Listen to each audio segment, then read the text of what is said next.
I will be completing the video of yesterday because it is not cover the features that are requested to be covered.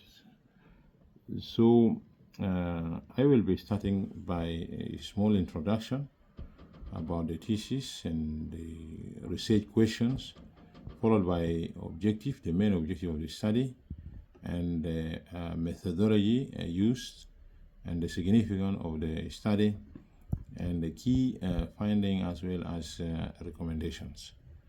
To start, good morning. I will say that this doctoral thesis critically assess how Sudan Anti-Money Laundering and Counter-Financing Terrorist Act of 2012 and amended in 2024 as a legal framework in the country, focusing on the amendments, the law and the amendments of 2024.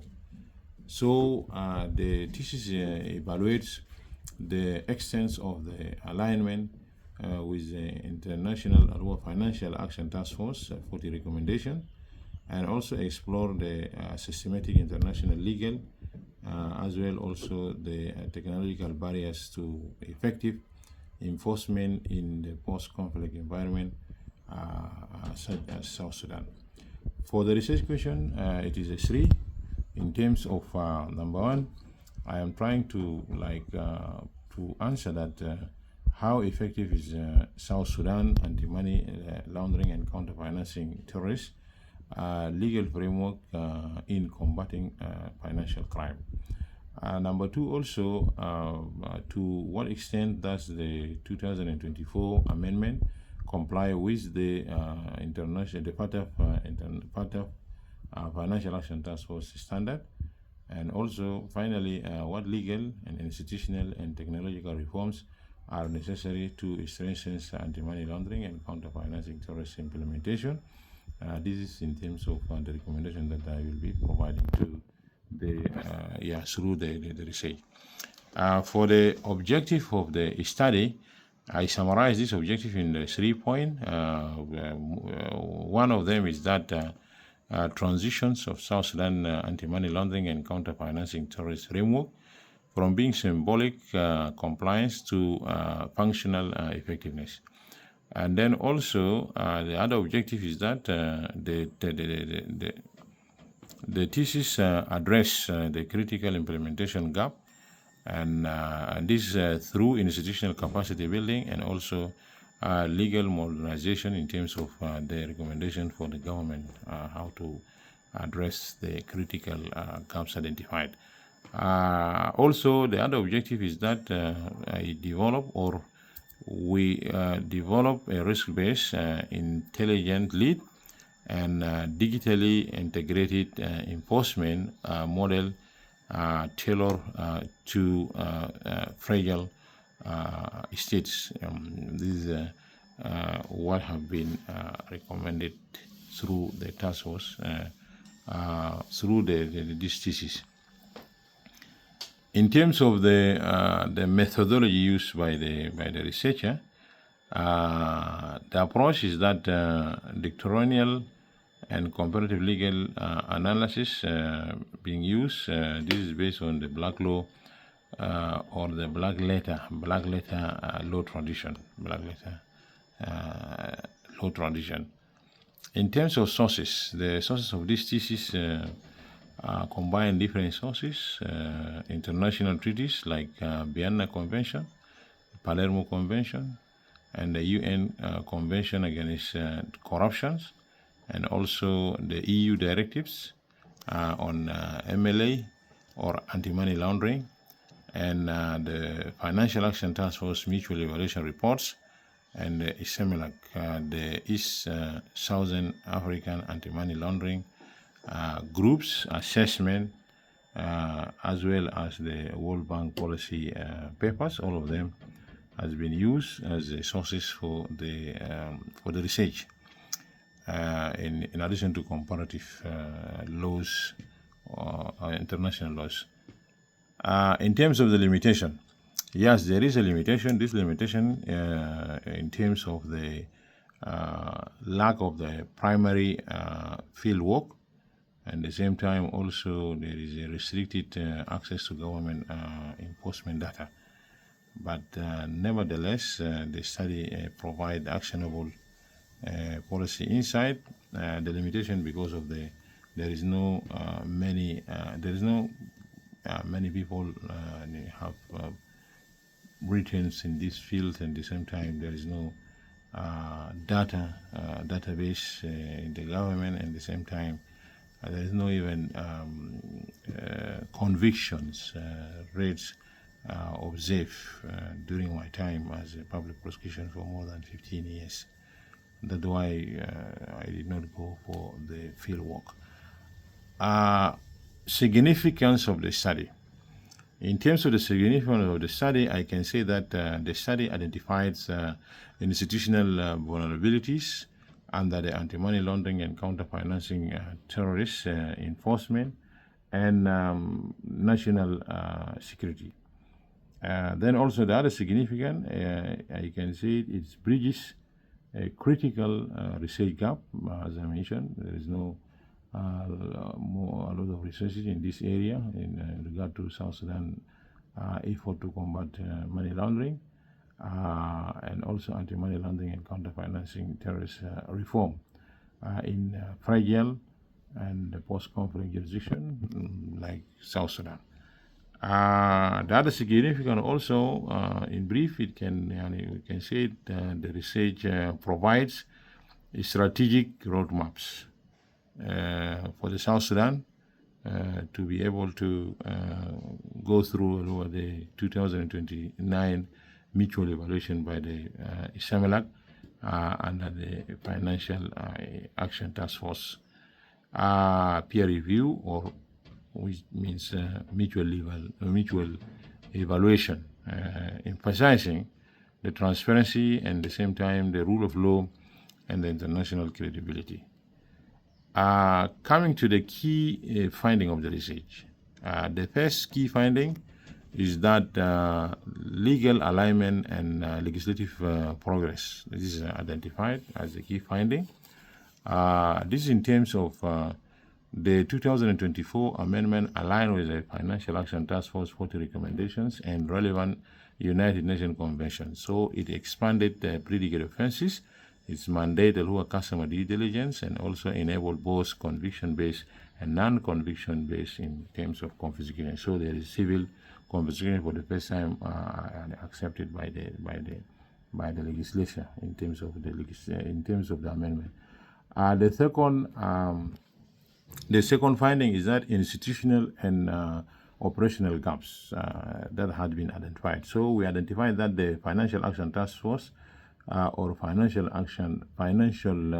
Intelligence Unit of South Sudan lacks operational autonomy in terms of funding also, and also in terms of trained personnel, and also they don't have real-time data access, and supervisor authorities operating with outdated manual system. They don't have software, and also there is a lack of coordination. And South Sudan lack a centralized anti-money laundering and counter-financing terrorism database. As I mentioned, all these are gaps. In addition to also lack a specialized financial crime prosecution unit, and also is an asset recovery agency. All of them are considered institutional and operational gaps. The third finding is that the technological and supervisory deficiency.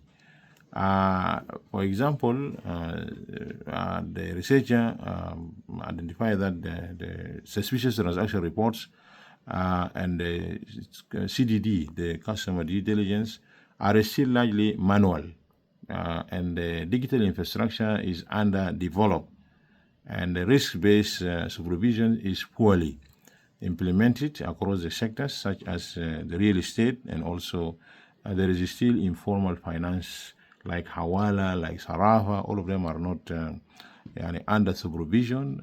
Even they did not assign the supervisor authority, and even there is no reporting about what is the activities going there. So the national risk assessment conducted by the country remains incomplete and poorly integrated into the regulatory policy because it is yet disseminated to the large financial and non-financial institutions so that they can consider the risk-based approach. The finding number 4, I can say it also, it is international cooperation shortcoming. And this one, although South Sudan has ratified key international convention, it underutilized because mutual legal assistance, for example, extradition tools and cross-border asset recovery framework, and even the Eastern and Southern Africa anti-money laundering groups and Egmont groups engagement remain limited. That's why I say international cooperation shortcoming, and procedural coordination across also the agencies is still weak. This is observed. Coming to the finding number 5 is that the financial action task force immediate outcomes gaps, because there is like 11 immediate outcomes. We identified gaps in terms of immediate outcome 6 that are related to the effectiveness of the financial intelligence units in terms of operation, and also identified gaps in regard to immediate outcome 8, which is related to asset recovery, and also immediate outcome 10, which is related to counter-terrorist financing enforcement. So all of them are unmet or partially achieved. So transparency on beneficial ownership and also oversight of the non-profit organization is still also limited, and this is due to the political sensitivity and also institutional constraint. Coming to finding number 7 is that about the I am trying to providing the key policy recommendation how we can resolve some of the identified finding. So for the key policy recommendation, we can say it like this. Number 1, for the institutional reform, we recommend that the country should establish an independent financial intelligence unit. At the same time, the country should establish the National Asset Recovery Agency. It is already provided under the amendment, but the establishment of the units and regulation are not yet. Then also, we recommend that the country should create the National Anti-Money Laundering and Counter-Financing Terrorist Training and Coordination Institute, because we don't have a specialized institute that deal with the issue of the combating money laundering and terrorist financing and proliferation of arms of mass destruction. The recommendation number 2 is that also connected with the legal and regulatory enhancement. In this, we recommend that harmonization of anti-money laundering and counter-financing terrorist laws with the Financial Action Task Force and the United Nations instruments. At the same time, I am recommending that the penal codes to be amended so that it can criminalize the concealment of the politically exposed person assets. And then also we recommended that introduce a framework for whistleblower protections and judicial oversight as well as the administrative sanction. Recommendation in terms of technological integration. I do recommend that implement the centralized digital system for the suspicious transaction reports, and also for the asset tracking and tracing, and also for inter-agency supervision.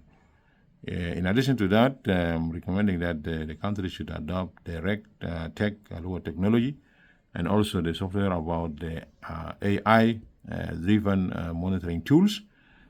This is to automate the risk scoring and transaction surveillance.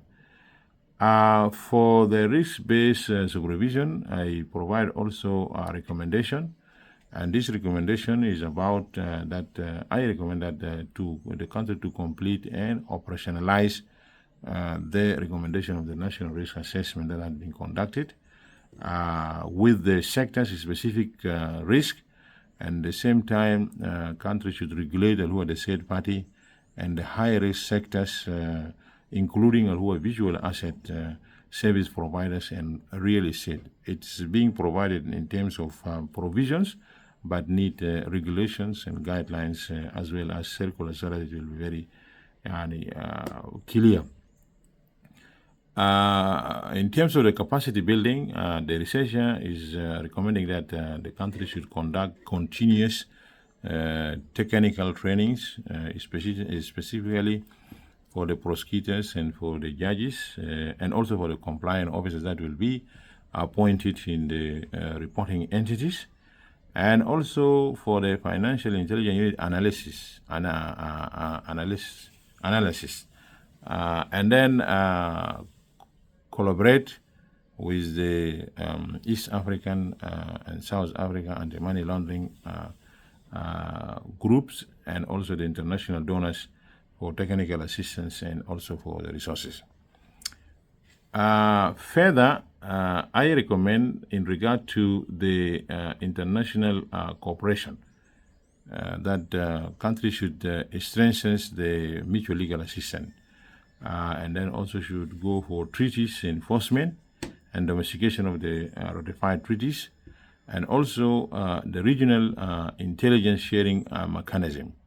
So I recommended that also countries should sign a memorandum of understanding with the financial intelligence unit counterparts. At the same time, countries should participate actively in the Egmont Group exchanges. For the public engagement and awareness, here I am recommending that launch of the national campaign that targeting civil society, in addition to financial institutions and media. Promote transparency in beneficial ownership in regard to the companies registered under the Ministry of Justice. We have to have at least registrar for the beneficial ownerships, and so that you can get easily the information, whether out or online or whether directly from the registrar of the company.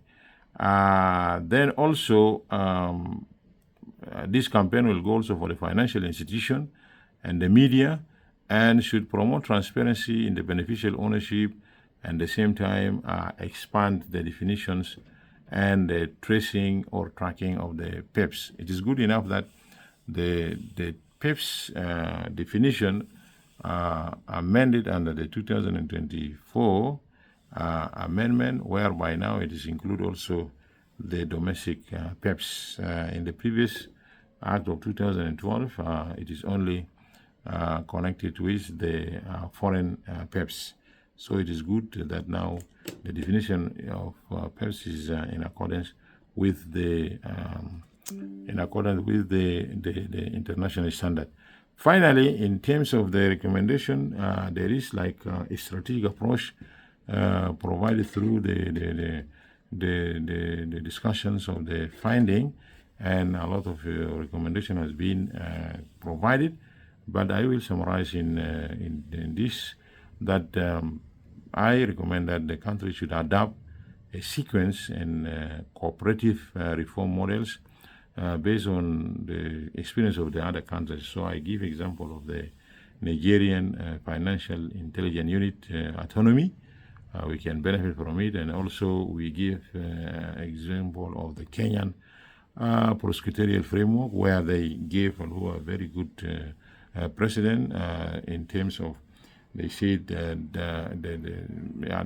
it is allowed that you can confiscate, civilly confiscate the proceeds of crime even without conviction, since you establish before the civil court the illegal obtaining of the money or of the proceeds from the crime. So it is a good achievement, and the country can benefit in this area of the prosecutorial framework. and they have also a specialized public prosecution attorney. Then also we benefit from the experience of the UK in terms of the beneficial ownership registration. So we recommend that also the country can benefit from this experience.